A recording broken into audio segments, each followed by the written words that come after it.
YouTube, welcome back to my channel. Welcome beginner nail techs. Here's everything you will need to start the online nail classes. First thing you'll need are some nail tips.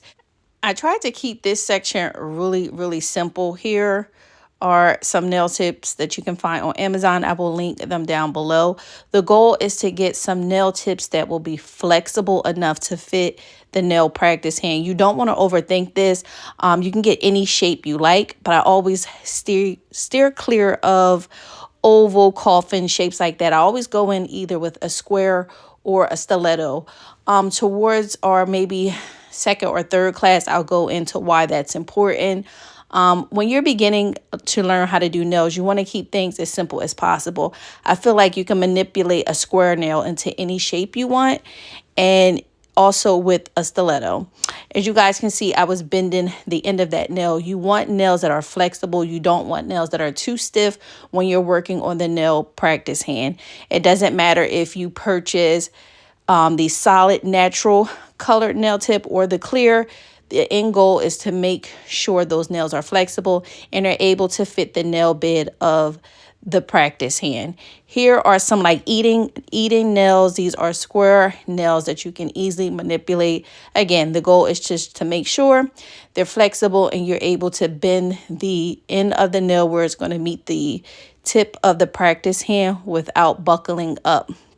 When you're using the practice hand, you're going to be going in with larger sizes, such as the size 1, 2, and 0. The next thing you'll need is an 80-100 file. If you don't have that, an 80 grit file will be fine. And you want to go in with a buffer. You want to make sure these aren't flimsy products because you will use them a lot. In the beginning, I don't recommend nail techs that are going in to practice to use an E-file. The next thing you'll need is a duster. A dust brush. You can get any brush. The first brush that I showed you was an old makeup brush that I don't use anymore. The second one is a flower brush that is used to get rid of debris. And this brush right here, we've seen it all over. It comes in every little kit. If that's all you have, then that is perfect to use as well. Here's a little small one. They come in different sizes. You can go to the dollar store and grab a brush. It does not have to be anything expensive, but one of these will work. Next, you want to make sure you have some really good glue. So here is glue from my local nail supply store. It works really well. I hear KDS is good. I used to like KDS. I really don't like the way the store time is, so I don't purchase it as much as anymore. But also Crazy Glue is a good glue. Go with whatever works for you, but you want to make sure you have a good glue. Next, you'll need a dapping dish or a glass. If you don't have a dapping dish, I don't recommend you go out and buy one. You can use a glass dish from your kitchen that you don't use anymore. This dish right here, I use to soak off glitter and debris that is in my acrylic, that is in my Kolinsky brush before I store it away. Next, you want some paper towel, some really good paper towel. It doesn't have to be expensive, but you want to make sure it's durable.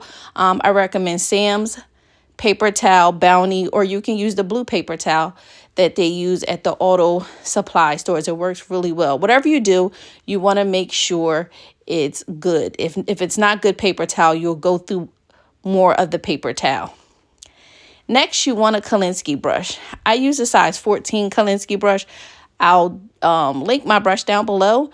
To begin, I don't recommend beginners use a large brush. The larger your brush, the more product you'll pick up.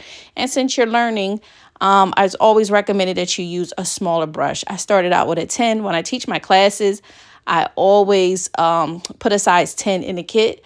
I feel like starting out with a 10, you're able to control the product more. And the more experienced you become, you'll graduate and go up, preferably to a size 12 and then a 14.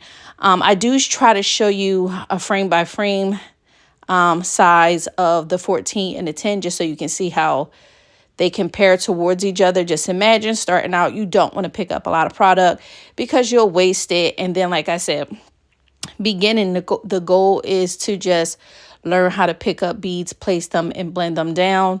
You don't want a large brush. You'll just create a mess. So here's two different size 14, two 14 brushes, two different brands. I wanted you to see the comparison to the size 10. If you have a size 12 right now and you're a beginner nail tech, don't buy a size 10, just work with that. Next, I recommend some durable, reliable acrylic powder. I showed you guys Mia Secret just because it's easily to find and it is a good acrylic. I started out with Mia Secret as one of my acrylic powders and I still use it. It's a powder that I always go back to. I gravitate to. I know it's going to work. So here are two cover powders. You want to make sure you're purchasing a cover powder if you don't, because the color acrylic and cover powders are two different types of powders and they hold different on the nail. So here are the larger size. I believe this is the 4-ounce jar. If you can't find these on Amazon, they do have the smaller ones that come in the kit. I believe 4 acrylics, and it comes with, I believe, a size 4-ounce monomer. I could be exaggerating that part. I'm not sure. But they do have the kits with the acrylic and the monomer. Here, I just open this up to show you guys because it's a different shade of the two that I showed you previously. But Mia Secret is not going to steer you wrong. Just make sure you're buying it from a good site. You don't want to buy it from anywhere. Amazon, make sure you check the reviews. I always get my Mia Secret from Amazon or the nail supply store. I haven't had any issues, but you just want to make sure you're buying it and it's the real deal. Really affordable. Next, you're going to want to get some monomer. And this right here, I have Mia Secret. This is the 8-ounce bottle that I give my students. It's Mia Secret in here. You want to get a monomer that is universal, meaning a monomer that you can use with any powder that you work with, and it's not going to give you any trouble. If you want, you can go out and get Young Nail. I don't recommend using your Young Nail monomer because it's more expensive, especially while you're practicing. Mia Secret is a stronger monomer, so if you live in an apartment, you might not want to purchase Mia Secret. You might want to go with Young Nail or go with some drops to go inside your monomer. Next, you're going to need a good nail hand. If you guys have trouble finding a good nail hand, let me know. Message me. I will try to see how I can ship you out one, but you can find them on Amazon. I will find one that is similar to the one that I use and link it down below. Do keep in mind, any links that I put down below will be affiliate links. So if you're uncomfortable with that, please search the stuff on your own and purchase that way.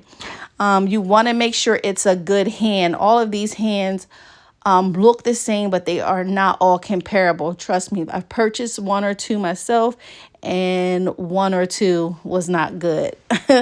So you want to make sure you're reading the reviews before you buy anything. Like I said, I'll go on Amazon and I'll look for one that I purchased from there that is a good one. And that's that. You want to make sure they have the extra brown hands. Brown fingertips on there. And lastly, you need something to cut the nail. I don't recommend a nail clipper at all.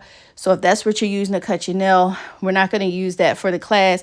I do recommend scissors. If you have this nail cutter over here to the right, then that's fine. But scissors is going to get you that precise cut across the entire nail, and it's perfect for shaping. Thanks for watching. Part 1 of our nail class will be posted this week. Bye.